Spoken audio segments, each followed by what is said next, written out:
Assalamu alaikum. Today we are starting our lecture with homeostasis, lecture number 1 biology second year.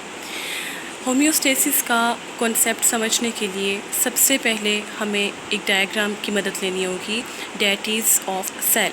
ठीक है, सबसे पहले हम लोग सपोज़ करते हैं, सपोज़ एक सेल है जो कि किसी भी एक्सटर्नल इन्वायरमेंट में मौजूद है. और एक्सटर्नल इन्वायरमेंट जो सा है वो आपका कोई भी हो सकता है. वो आपकी लैंड हो सकती है, वो आपका वाटर इन्वायरमेंट हो सकता है, वो आपका जो एयर है एटमॉस्फेरिक इन्वायरमेंट है वो भी हो सकता है. सबसे पहले क्या होता है, आप लोग नोट करते हैं कि एक्सटर्नल इन्वायरमेंट में जो चेंजेस आती हैं वो एक ब्रॉड रेंज में आती हैं. फॉर एग्जांपल अगर एक सेल है वो हैबिटेट टेरेस्ट्रियल हैबिटेट में प्रेजेंट है तो आपको पता है कि वहाँ पे टेम्परेचर की चेंजेस भी आएंगी, वहाँ पे सोल्यूट और सॉल्वेंट की चेंजेस भी आएंगी. ठीक है, क्योंकि सोल्यूट और सॉल्वेंट डिपेंड करता है वाटर अवेलेबिलिटी पे. इन तमाम चेंजेस का सेल को क्या करना पड़ेगा, सामना करना पड़ेगा. ठीक है, अब होगा क्या, इसका रिज़ल्ट क्या होगा. अब जब एक्सटर्नल इन्वायरमेंट में टेरेस्ट्रियल इन्वायरमेंट के हम लोगों ने एग्जांपल लिए, जब टेम्परेचर ज़्यादा होगा तो सेल के अंदर फॉर एग्जांपल अगर आपके पास था एक प्रोडक्ट ए, उसने कन्वर्ट होना था प्रोडक्ट बी में. यानी कि आपके पास ए प्रोडक्ट है, उसने कन्वर्ट होना है बी प्रोडक्ट में. उसके लिए उसको क्या चाहिए होगा, उसके लिए उसको चाहिए होंगे काफ़ी ज़्यादा इंजाइम्स चाहिए होंगे. ठीक है, इट नीड इंजाइम्स. तो आपको पता है कि इंजाइम्स जोन से हैं वो एक नैरो रेंज ऑफ टेम्परेचर के ऊपर वर्क करते हैं. वो टेम्परेचर के ज़्यादा या कम होने की वजह से इंजाइम डीनेचर हो जाते हैं और ऑटोमेटिकली इंजाइम की वर्किंग क्या हो जाएगी, स्टॉप हो जाएगी और वो पर्टिकुलर केमिकल रिएक्शन किसी भी सेल में स्टॉप हो जाएगा. इसका रिज़ल्ट क्या होगा कि जितना भी उसकी सेल के इंटरनल इन्वायरमेंट पे होने वाला मेटाबॉलिज्म है वो डिस्टर्ब होगा. तो अब सेल क्या करेगा, सेल के पास दो ऑप्शन है. या तो वो अपने इंटरनल इन्वायरमेंट को इस तरह से मॉडिफाई करे कि बाहर मौजूद जो वाइड रेंज में टेम्परेचर में तब्दीली आ रही है वो उसके सेल के इंटरनल इन्वायरमेंट पे इफ़ेक्ट ना करे. उसके लिए वो क्या करेगा, सेल के अंदर फिर हमारे पास प्रोड्यूस होंगे स्पेसिफिक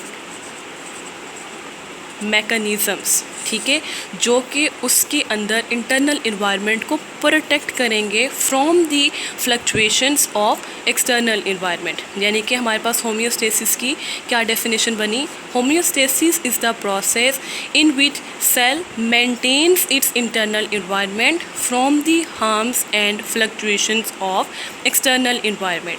ये हमारे पास एक पूरा की कॉन्सेप्ट बन गया होम्योस्टेसिस का. ठीक है, अब आगे आते हैं इम्पॉर्टेंस ऑफ होम्योस्टेसिस की. होम्योस्टेसिस की एवोल्यूशनरी हिस्ट्री में बहुत ज़्यादा इम्पॉर्टेंट है क्योंकि वही जानदार अपने माहौल में रह सकता है जो अपने आप को अपने माहौल के मुताबिक ढाल ले. वो ऑर्गेनिजम्स कभी भी अपने इन्वायरमेंट में एग्जिस्ट नहीं कर सकते जो कि अपने आप को उसके मुताबिक मॉडिफाई ना करें. ठीक है, अब हम लोग बात करते हैं एक्सटर्नल इन्वायरमेंट की. आखिर एक्सटर्नल इन्वायरमेंट में फ्लक्चुएशंस किस तरह से आती हैं. एक्सटर्नल इन्वायरमेंट में जो फ्लक्चुएशंस हैं, जो तब्दीलियाँ हैं वो बहुत ज़्यादा ड्रास्टिक रेंज में आती हैं. तो जो इंटरनल इन्वायरमेंट है, सेल अपने अंदर मैकेनिज़्म के थ्रू अपने इंटरनल इन्वायरमेंट को बाहर की तब्दीलियों से बचा लेता है.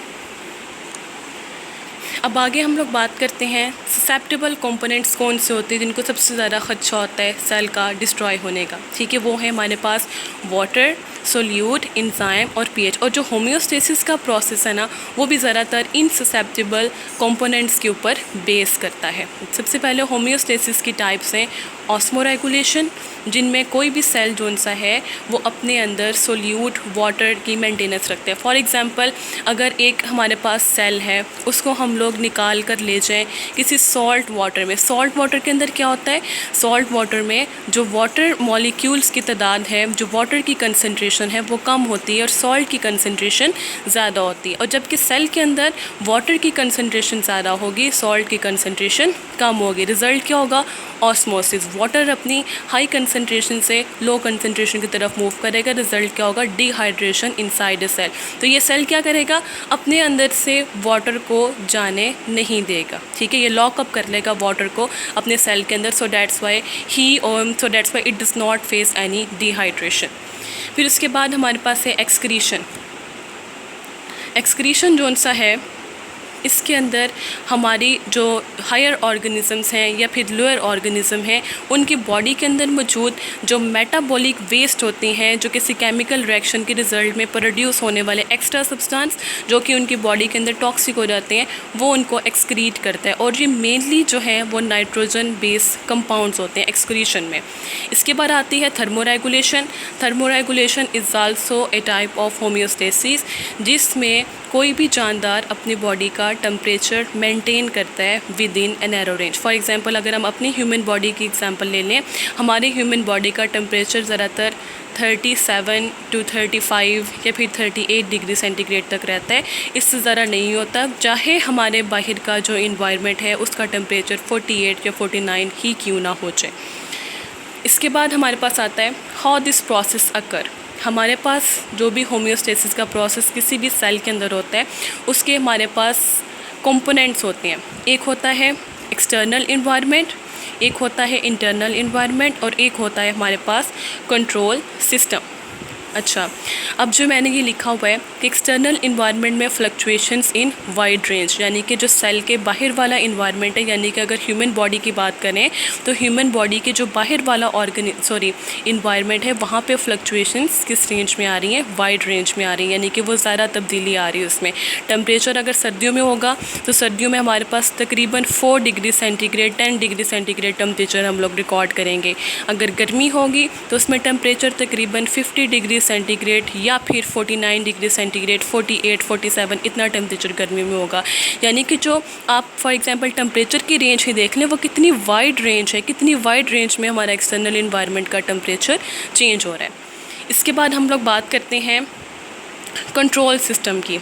फॉर एग्ज़ाम्पल हमारी ह्यूमन बॉडी है, हमारी ह्यूमन बॉडी का कंट्रोल सिस्टम क्या करेगा, जब बाहर का टेम्परेचर ज़्यादा होगा, हमारा कंट्रोल सिस्टम हमारे ब्रेन को मैसेज देगा कि बॉडी का टेम्परेचर ज़्यादा हो रहा है, क्योंकि बाहर का ज़्यादा हो रहा है, तो इसको हमें कम करना है, इसको सेट पॉइंट पर लेकर आना है। तो control system by producing hormones और by producing some sort of chemicals हमारी बॉडी का जो इंटरनल इन्वायरमेंट है उसको मेनटेन कर लेगा। ठीक है, फ्लक्चुएशंस इन नैरो रेंज, यानी कि हमारी फॉर एग्जांपल मैं शुरू से ही एग्जांपल इस चीज़ के ले रही हूँ टेम्परेचर की, तो लिहाजा मैं आपको ये फ्लक्चुएशंस वाली एग्जांपल भी टेम्परेचर से एक्सप्लेन करूँगी। So that's a fluctuation in narrow range. जो हमारी पूरे सेल का इंटरनल टेम्परेचर है वो भी किस में होगा, नैरो रेंज में होगा, यानी कि 35 to 37 डिग्री सेंटीग्रेड उसमें रहेगा। ठीक है, उसके बाद आपकी बुक में अंदर उन्होंने लिखा हुआ है 2 सेल्स की एग्जांपल ली हुई है। ठीक है, आपको पता है कि हमारी ह्यूमन बॉडी में हायर एनिमल्स के अंदर हमारा जो ब्लड होता है वो हमेशा रहता है इनसाइड दी कैपिलरीज़। ठीक है, इनसाइड दी ब्लड वेसल्स। तो बाज़ औक़ात क्या होता है, इन ब्लड वेसल्स में से जो हमारे पास small molecules like carbon dioxide और वाटर वगैरह, वो 2 सेल्स के दरमियान जो स्पेस होती है वहाँ पे एक्यूमुलेट हो जाते हैं, जिसको हम लोग क्या नाम देते हैं, इंटरसेलुलर स्पेसिस। ठीक है, अब जो सेल के लिहाज से एक्सटर्नल इन्वायरमेंट होगा वो ये इंटरसेलुलर स्पेसिस वाला इन्वायरमेंट होगा।